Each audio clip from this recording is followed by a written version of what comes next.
Today we're going to be taking a look at the most playful graphics card we have ever seen. This graphics card is $89. It's on Amazon. It's the 580-2048 we know and love, but is this version better than the rest? We're about to find out, but first a word from today's sponsor. Today's video is brought to you by our friends at HP, more specifically HP's customer support team that manages the HP support YouTube channel. One of the best parts about owning an HP product is how user-friendly repairs and upgrades are. Take this HP Omen gaming laptop. It's super simple to upgrade and repair to improve the longevity of your device. And if you happen to get stuck along the way, the HP support YouTube channel offers highly technical videos that show you step by step on how to work on your device. Learn more about the repair guides they offer by visiting the HP support YouTube channel. Click the link down below and visit their channel and like and subscribe. Big thanks to HP for sponsoring today's video. Now let's get into the video, shall we? So you're probably wondering, how much different could an RX 580-2048 really be from the others? And this company definitely decided to say, hey, let's try to be different. Let's add some RGB on the fans,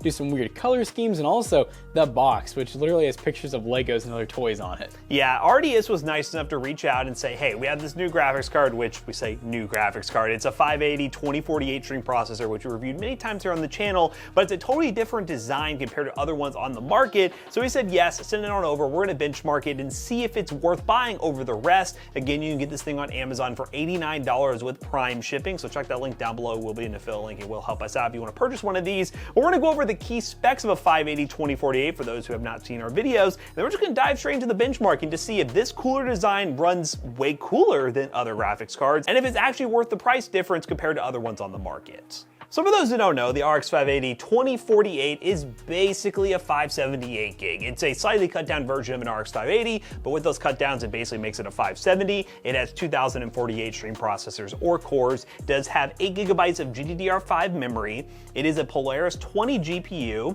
And it is a PCI 3.0 by 16 card with a recommended power supply of 450 watts. It's pretty power efficient overall, and this card in particular comes with a single 8-pin connector. There are some that will use 6-pin connectors as well, but this model goes for the 8-pin to get the maximum power, and yeah, it has RGB, it looks kind of fancy, but is the cooler actually better? We're gonna talk about the test bench. We'll be throwing it in to figure that out. Now to go over our test bench, we have the Ryzen 7 5700X 8-core 16-thread cooled by a very nice 240mm liquid cooler for all that cooling capacity. We have 32 gigs of PNY Accelerate 3600 MHz RGB RAM, a 1TB Team Group NVMe SSD. We have an Asus TUF B550 Micro ATX. We have an XPG 650 watt 80 plus bronze power supply, and then all of this is inside of a very nice deep cool case with lots of RGB fans that run very fast, so we have good airflow. Now that we've talked about the GPU and the test bench it is in, let's go ahead and bring it to the benchmarking station. Hey, benchmark.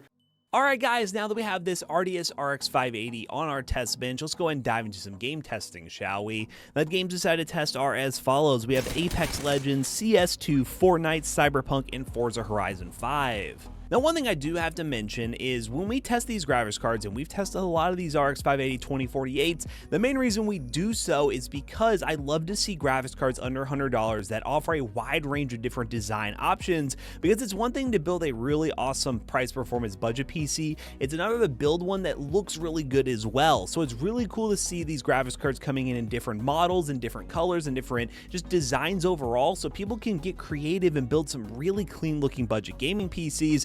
And that's really the only reason we keep reviewing these cards, because as you'll see throughout the benchmarks, the performance is very much the same, but we just want to see, is that cooler design adequate enough and also offer cool enough features to pick it over the rest of the options on the market. So if you're wondering why we review so many of these cards, that's pretty much why. Now let's dive into Apex Legends. At 1080p medium low settings, we end up getting an average of 90 to 100 FPS, and at times they're reaching 110, but overall had a very smooth experience. This is a game that does max out the GPU. We're at 100% pretty much the entire time, and we started to notice one thing: those temperatures. We were getting about 71 degrees Celsius on average, which is not a super high temperature for a GPU to reach, but I will say compared to other ones we have tested, other 580-2048 string processors, it's running a bit warmer. I mean, I've seen some in like the 67 to 68 range, sometimes even 65 degrees Celsius, and some of these cards are ones from AliExpress that are significantly cheaper, but seeing this card hit 71 degrees Celsius makes me think the cooler is a little less than adequate, but it's not at a temperature point where I deem this card unusable and you shouldn't buy it for your budget gaming PC. It's just something to keep in mind if you are very particular about your temperatures for your graphics card. You may want to consider other options, but 71 degrees Celsius, not great, but not the worst. Now let's dive into CS2. We're running the high preset 1080p and we got 90 to 120 FPS with some stutters at times. Now CS2 is a very CPU dependent game, so take these numbers with a grain of salt. The CPU paired with this graphics card is going to be a pretty big factor on the performance you get in CS2, but the stutters are something that I did not see in other games we've tested very recently, and it might have to do with a 580 being an older card, GDDR5, and I'm not really sure how well the Source 2 engine works on these older graphics cards, and it does bring a little bit of concern because there are rumors that the driver support for these cards will be dropped here in the next couple of months, and if that does happen and this game being a new game gets even more updates, we may have some issues with these older 580s running this game at a very smooth experience, but maybe dropping it down to medium settings would fix the problems and you don't have to worry about it. Most of you who are CS2 pros are going to be dropping to lower settings anyways for the most maximum FPS possible, but it's just something to keep in mind when testing CS2 on this graphics card. Now let's dive into Fortnite, which is a game that again is a very esports heavy title and is going to use our CPU a decent amount, but we are running DX12, which is recommended for AMD graphics cards, medium TSR, which is the upscaling technology in Fortnite, and we also got 100 plus FPS with a very smooth experience overall. This is the point of the video where I like to recommend CPUs to pair with this graphics card, especially with the 580-2048. There's a lot of options out there. You could dive into the used market and pick up like a Ryzen 5 2600 or 3600. If you are someone who likes to dive in used and save a little bit of money, I would highly recommend that. If you're looking at the new market, the i3-10100F, if you can find a B460 or B560 motherboard, is a good option as well. Or you could go with something like the Ryzen 5 4500 or Ryzen 3 4100, which is a new CPU right now you can get for under $100. And yes, it has limitations like Gen 3 and such, but if you are going with this 580, that doesn't really matter anyways. You can get one of those CPUs if you're willing to buy new and get some pretty solid performance. So I would say new recommendations, either 10100 or 12100F, or the Ryzen 3 4500 or the 4100 if you're more on the budget side, and build a PC for like 400 something bucks and call it a day.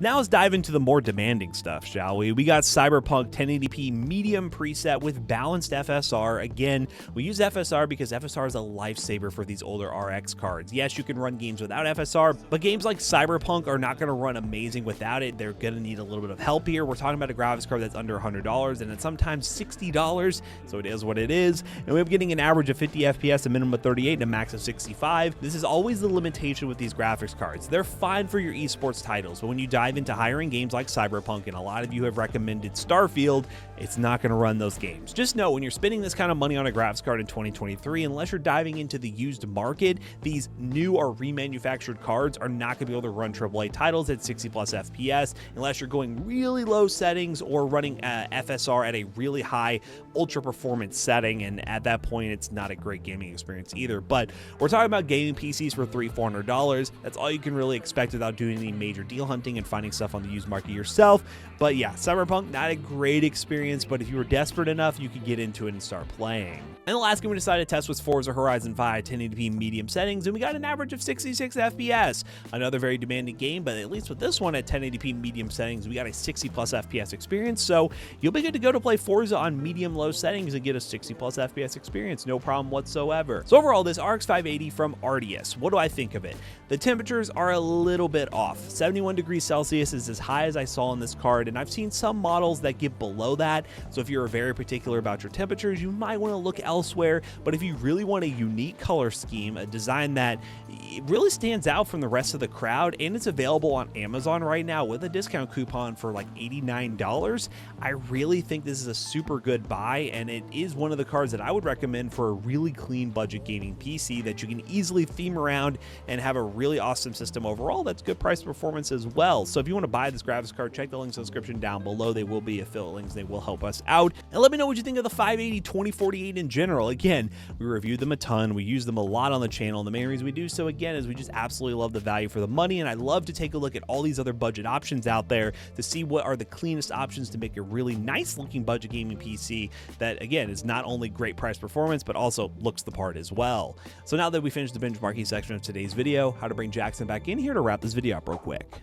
Alright guys, we just got done benchmarking yet another RX 580 2048, and this one, funny enough, is cooler looking, but it doesn't exactly run cooler. Yeah, it's not as cool in terms of the cooling power. It looks cool, but in terms of actual physical cooling power, it doesn't compete very well with some of the other ones on the market, but again, it comes down to that design. When we review these cards, we're really just giving you all options for your budget PC builds. If you don't want to go with a plain all-black card or an all-white card, you have a certain theme in mind you want to go with, this could be a good option for you, especially considering it's a under $100 graphics card, but it's a legit card. It performs like a 580 2048, runs a bit warm, but comes a really cool color scheme. So if you're interested in it, check those links in the description down below. They will be affiliate links and they will help us out. Let us know what you think of this variant of the 2048 and if it's a card you'll consider picking up for your next budget PC build. So we hope you guys enjoyed today's video. If you did, check out our other 2 YouTube channels and also our twitch.tv/ToastyBros. Do not forget to like, comment, and subscribe. We'll see you guys in the next one. Goodbye. I didn't mean to mock him. I was like copying Jonah and I like oh my god, you're mocking me? I was going it's gonna look horrible. Alright. So this grab episode right here will be in a PCBros.tech gaming PC with a 1-year warranty, so don't you guys worry. PCBros.tech, you can buy gaming PCs, gaming laptops, and so much more. And if you use code ToastyBros2 and check out, you save 2% in your purchase of any of those things on the website. See you guys later. Goodbye.